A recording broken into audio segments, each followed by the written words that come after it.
if you actually share gratitude and appreciation and celebrate other people's successes, you're actually sending a message to the universe that you're a little bit more ready to receive what they have. Yes. Where the jealousy is you're actually telling the universe, I'm not ready to have what they have. So if you actually flip the coin on that, you actually start creating space to bring in what you want. And the jealousy is actually a way that we can start utilizing that in more of a productive way of, okay, I'm going to celebrate what this person has and have gratitude for what they have, because the celebration and the gratitude tells the universe, okay, I'm a little bit more ready to receive.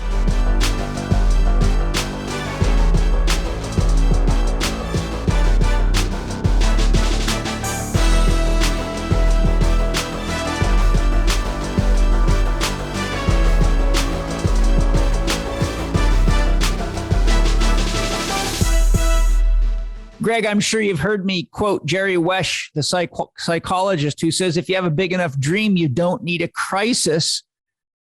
How important is it from your experience working with people and even in your program to have a realistically achievable dream, goal, or objective to inspire, guide, and anchor us in our process of mind healing or restoring our health or those types of objectives?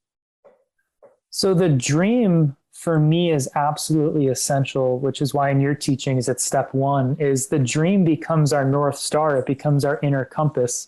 It becomes what we want to create for ourselves. And if you don't know what you want to create for yourself, first of all, someone else is going to create something for you. Exactly. Or you're going to start creating what you don't want. And a lot of people, when they don't have a dream, like you said, when you have a big enough dream, you don't need a crisis. A lot of people actually get addicted to their crisis when they don't have a dream because it's something for them to engage in. And if you took away their crisis and they don't replace it with a dream, there's nothing for them to engage in. So for me, creating the dream is absolutely essential. It's the prerequisite to healing. The prerequisite to healing is having a reason to heal. If you don't know why you want to heal, most people, if you ask them, you have back pain, well, why do you want to get out of pain? They don't really have a clear answer.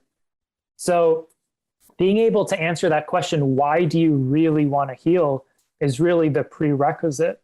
Also, one thing I talk about in my program is the choice point. And the choice point is kind of like when you're on a journey, you get to a fork in the road and turning left is a choice and turning right is a choice.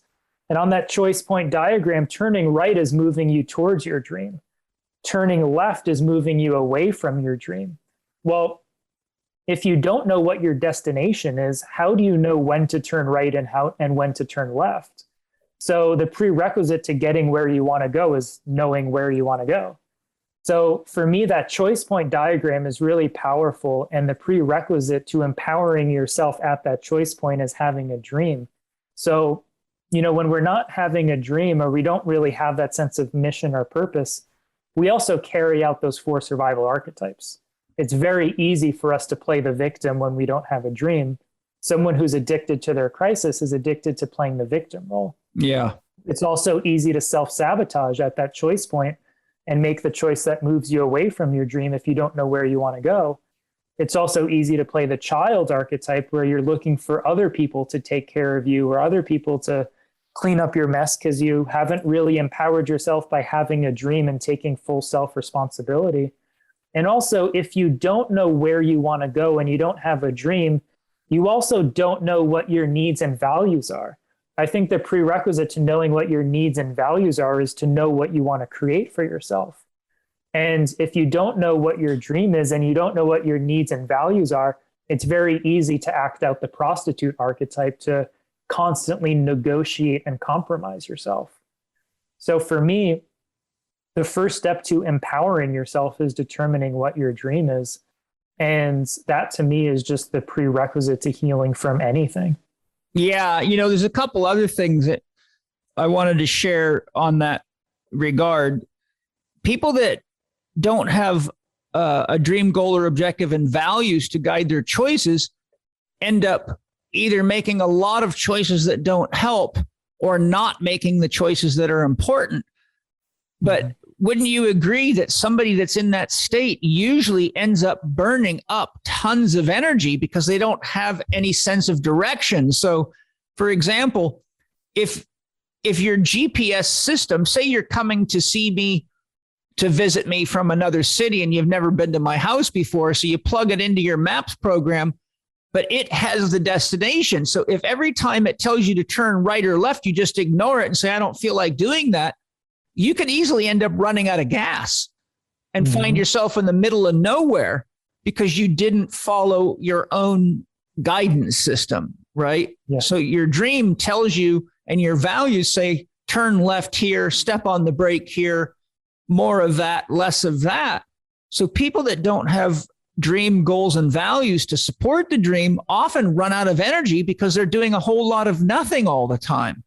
They're busy being busy, which is not a productive way to live.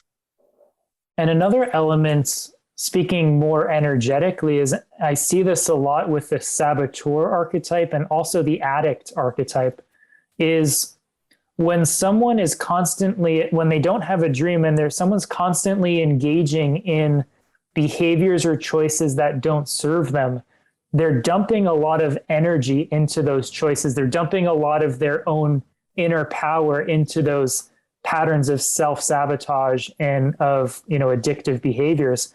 And if that person doesn't have a dream, if they stop self-sabotaging and they clean up that addiction, all of that energy and power that they dumped into those external things, they start to reclaim all of it and it rebounds back to themselves.